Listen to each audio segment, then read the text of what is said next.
Zara didn't wake up to an alarm clock. She never had one. She woke up to silence, not the peaceful kind, but the kind that comes after rats stop squeaking, after the last baby's cry fades into hunger, after the house has given up on warmth. The cold breeze slipped through the broken blocks of the tiny shack she called home, brushing her skin like a warning. She sat up slowly. The floor was hard, icy, unforgiving. She wrapped her arms around herself, pulling her threadbare wrapper tighter, but it barely did anything. She didn't cry. She had stopped crying 2 years ago. That was the last time she asked if she could go to school. The slap that followed made her forget the question, and the dream. She rose barefoot, stepping onto the cement floor that bit at her heels, picked up the old broom by the door. It had lost most of its bristles, just like she had lost most of her childhood. Outside, the sky was still gray. Dust danced in the wind like it had somewhere to go. She swept slowly, mechanically, because in this house, she wasn't called Zara. She was you. Come here. Stupid girl. Ode. She had no birthday, no toothbrush, no toys. But she had one thing, a tiny bronze locket, always around her neck, hung by a frayed black string. Inside it, a blurry photograph, a woman with tired eyes, cradling a newborn. Zara didn't know her name, but she called her Mama. She believed that woman once loved her. She held on to that locket like her life depended on it, because in a world where she was invisible, it was the only thing that told her she was real. That morning, something felt different. Her aunt didn't shout, didn't curse. Instead, she handed Zara a plastic bag of old clothes and a warm bottle of malt. "Put on your best dress," she said. "We're going to the city." Zara blinked. The city? She had never left the slum, never been in a real car, never tasted anything colder than well water. Her heart lifted. Was this it? Was this the day her prayers were finally answered? She bathed with rainwater, scrubbed her body raw, put on the only dress that didn't have holes, tied her locket tighter around her neck. She didn't ask questions. She didn't want to ruin it. They walked to the bus stop in silence. The city buzzed louder the closer they got. Tall buildings, smooth roads, clean air. It felt like a dream that shattered the moment they arrived at the woman's gate. A big compound, silver car, high fence, and then words that punched through the fantasy. "She looks strong," the woman said. "Can she wash toilets?" Zara turned to her aunt, confused. Her aunt didn't flinch. She nodded. "She can do anything you want. Just treat her well." Zara wanted to speak, but her throat tightened. She looked at the woman's eyes. They weren't warm. They were calculating, cold, like she was checking the quality of meat at the market. Then it happened. The gate closed. The car drove off. Her aunt didn't look back. And just like that, every name she had ever known was gone. She was no longer a girl. She was property, bought for 20,000 naira, and the worst part?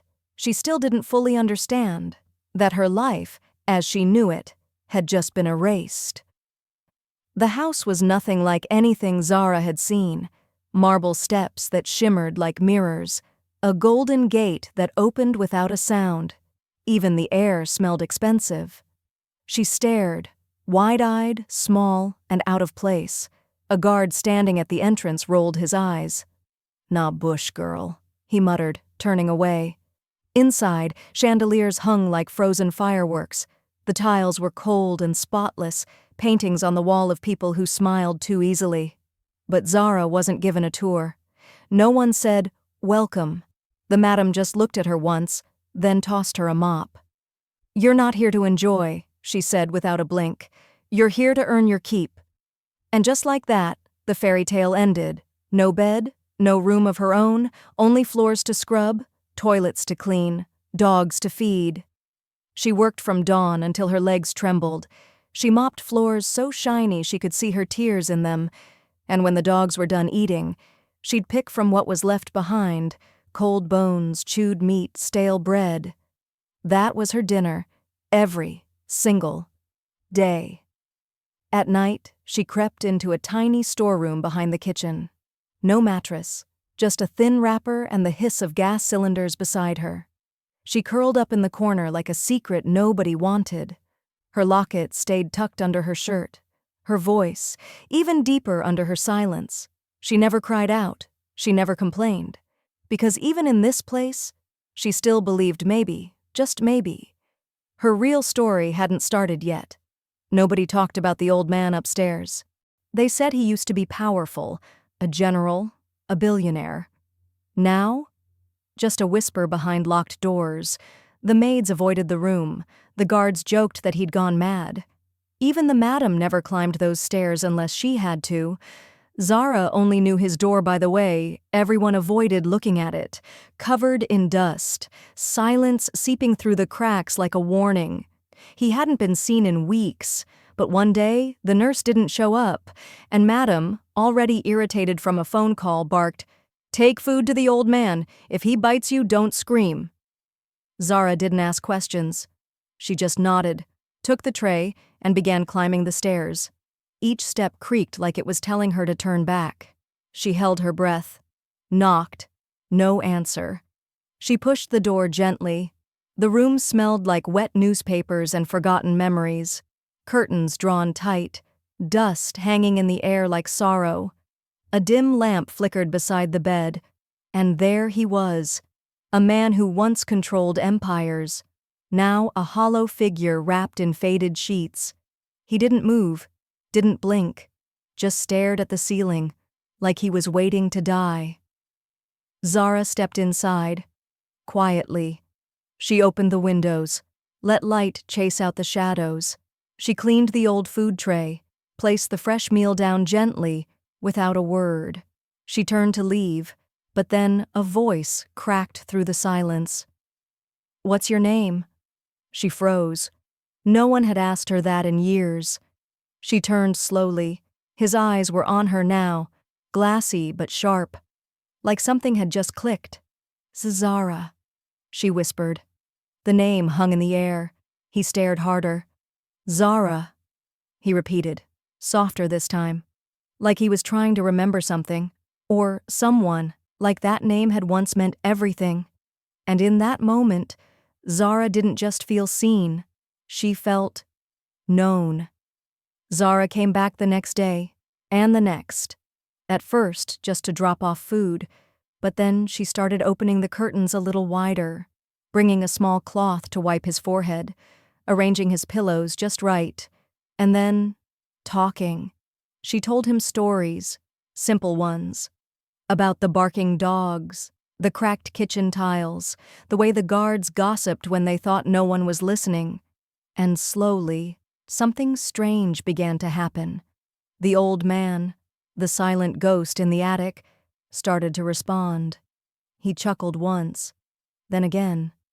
Then one day when she teased him about snoring, he smiled, a real smile.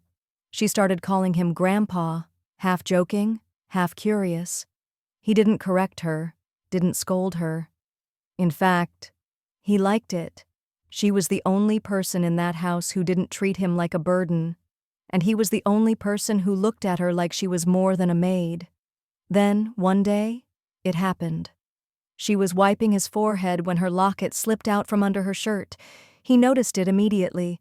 Zara touched it gently. This is the only thing I have from my mother," she said. "She gave it to me before she died." The old man sat up straighter than he had in weeks. Can I see it?" She took it off and placed it carefully in his trembling hands. He opened the locket and froze. Inside, a faded photo. A young woman, pregnant, glowing, cradling her stomach. His breath caught, his fingers trembled. "Where did you get this?" he asked, voice barely a whisper. "My mother gave it to me, a long time ago. She died after I was born." Silence. Then, tears welled in his eyes. His chest heaved with something between a gasp and a sob. "I gave this to her," he whispered. "Before she went into labor, she was everything to me. But they told me, They told me the baby died. Zara blinked. What? He clutched the locket like it was a time machine, a portal to a past he thought was lost. His voice cracked. Your mother's name was Amara. Zara staggered back. That was the name in her dreams, the name she whispered at night when the world felt too cruel, the name no one else had ever said. Chief Ajani called his PA, whispered names. A DNA test was ordered in silence. No one knew, not Madam, not the sons. 3 days later, a white envelope arrived. Inside, Zara Ajani, 99.9999% match. Chief Ajani wept. They lied. You're my daughter. They stole you from me. A week later, the building that once felt like a castle from a distance now opened to her like it always belonged to her. Zara didn't wear rags anymore. She walked into the company boardroom in a clean white dress. Simple, elegant, powerful. Her shoulders were square, her chin up, her eyes steady. The same cleaner who once screamed at her for using the wrong mop now stepped aside and opened the door, head bowed. Inside, silence. The room was glass, cold, corporate. The board of directors sat in a semicircle, and at the head of the table, Chief Ajani, her father, the man who once lived upstairs like a ghost, now dressed in full agbada, silent, watching. No one spoke. They didn't need to. Zara's presence spoke louder than any introduction. She walked to the front, placed a brown envelope on the polished mahogany table. Then she spoke, clear, calm, without trembling. My name is Zara Ajani, daughter of Chief Ajani, heir to this empire. Gasps echoed around the table. One of the directors clutched his chest. A chair screeched backward. Madam stood up suddenly, her voice cracking. This is a joke! She's a maid! Chief Ajani raised his hand. Not a word. His face was stone, his voice thunder in still water. One more word, and I'll have you removed. Silence slammed into the room like a gavel. Madam sank back into her chair, seething. Zara didn't flinch. She pulled out a document, DNA results, company share transfer papers, all legal, all signed. From today, she said, sliding them forward, I own 51%. Gasps again. One man's pen dropped to the floor. Then, slowly, Zara reached into her purse, took out the tiny bronze locket. She placed it gently on the table, right beside the family crest embossed on the board's folders.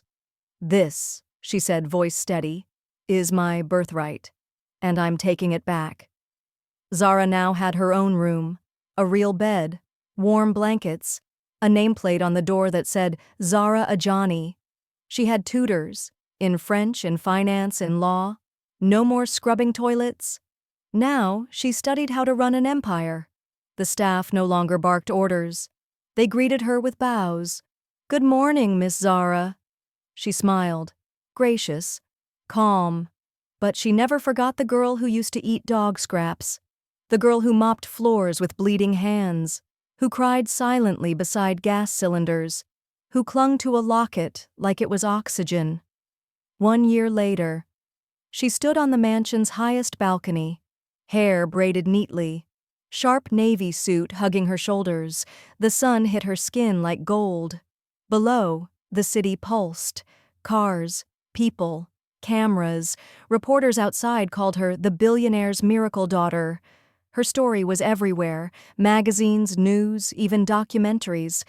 But in that quiet moment, she wasn't thinking about the world. She looked down at her framed locket, no longer hanging from a string, now preserved behind glass in her study. The photo of her mother still faint, but her eyes still clear. Zara placed her hand on the glass, smiled softly, and whispered, Mama, I made it. Thank you for watching Zara's story. Now tell us, what would you have done if you were in her shoes? Would you have forgiven, fought back, or walked away? Let us know your thoughts in the comments below.